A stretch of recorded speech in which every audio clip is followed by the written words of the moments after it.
As the world has gotten more technological, school systems have shown a tendency of adapting slower than the rest of the world. In businesses, in the government, in all walks of life outside of school, it's moving forward and becoming more technological.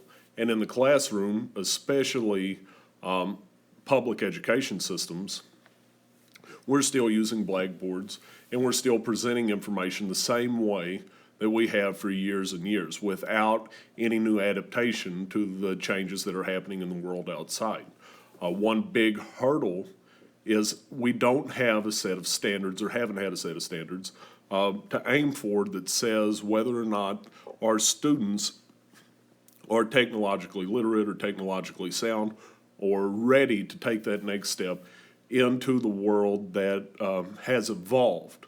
So the ISTE standards are put in place to help implement adding technology to schools and also to help have a standard to follow. That way everybody's on the same path and has a common goal in becoming more technological and helping students take that next step, whether it's post-secondary ed or if it's in the professional world, having them ready for the technology that they may face in that next step.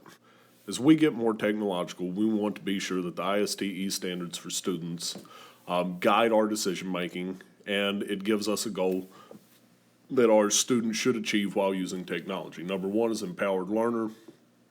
Students should be able to use technology to gain information, and there's a lot of different ways they can choose to gain that information.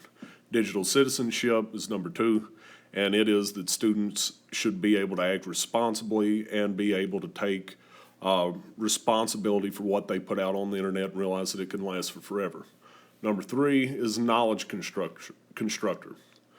Students should be able to create resources showing that they've learned or be able to create models. Instead of just looking up information, they should show that they've been able to learn and be able to find information in a lot of different ways. Computational thinkers, students should employ strategies for understanding and solving problems. For me, I think of this like critical thinking. How can they solve a problem instead of just finding information? You can achieve this by using project-based learning and letting students come about their solution in a multitude of different ways.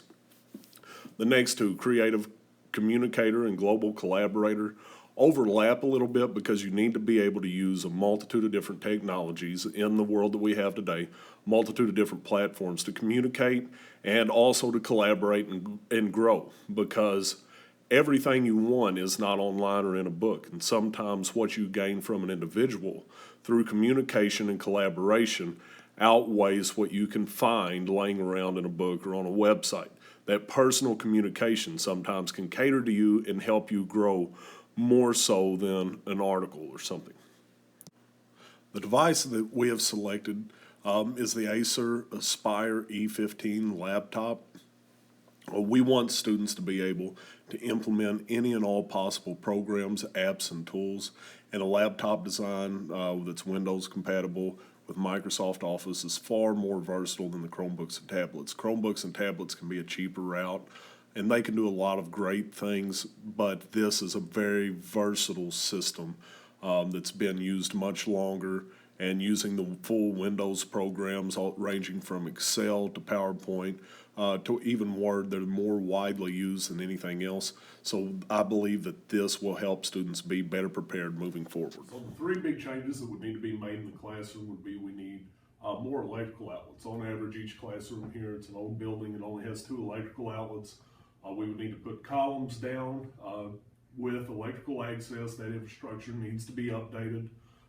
The next one would be we need to have desks removed from classrooms and have tables put in, because there's going to be a transition period there where the students are going to have their notebooks, books, and all their materials on top of having a device, and they're going to need extra room. And I believe that a table's safer for the device anyway. So desks would have to be moved out, tables moved in. We would need better infrastructure, and then our internet would have to be upgraded so that when students every now and then get the password here and they get on Netflix or play games or whatever, they've shut it down to the point that we couldn't take roll or use our computers for anything. So that would have to be upgraded probably to its full capabilities, and I'm not sure our internet service provider could handle that load at the moment. So those are the three main changes that would need to take place.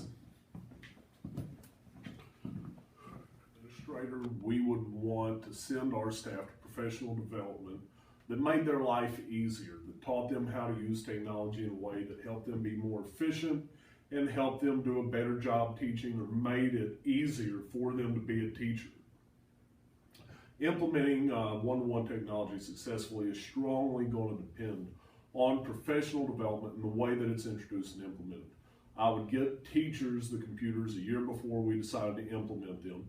I would have teachers come up with several apps, several activities the year before, and show proof that they did so. And then the next year require them to use those apps, have them vote on it, some sort of discussion, and then require some use of those apps. And then as time went on, year two, I would start requiring assignments consistently be put on there.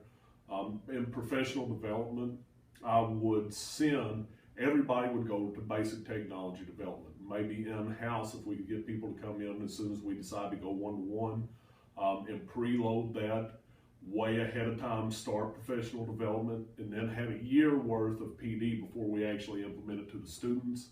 And then after that, have staff rotate, a different person from the department each year go to a PD that focuses on technology, and then help bring everybody else up to speed while the others get to go in their field. Something like that would be my initial plan.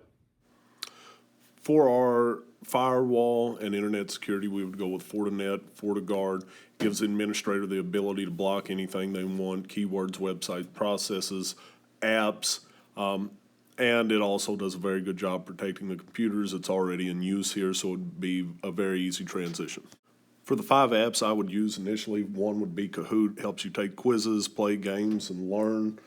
The next one would be Remind. It's private mobile messaging, helps people not forget, helps have professional communication. Next would be Google Classroom. It helps create and distribute paperless assignments. And then our next one would be Evernote. It helps students be organized, or administrators or teachers be organized, helps with note-taking, task list, and archiving. Our last one would be Grammarly. It's English language writing, helps students communicate, and that is cross-curricular and touches on all platforms. For updating the software and hardware on our computers, we're going to need around 3 times the staff that we do for updating and also the regular upkeep. We have one person for our entire district. That's 3 buildings, and those buildings span around 15, 17 miles, something like that. So we're going to need at least one technology person per building, and we're going to need to keep that district-wide person.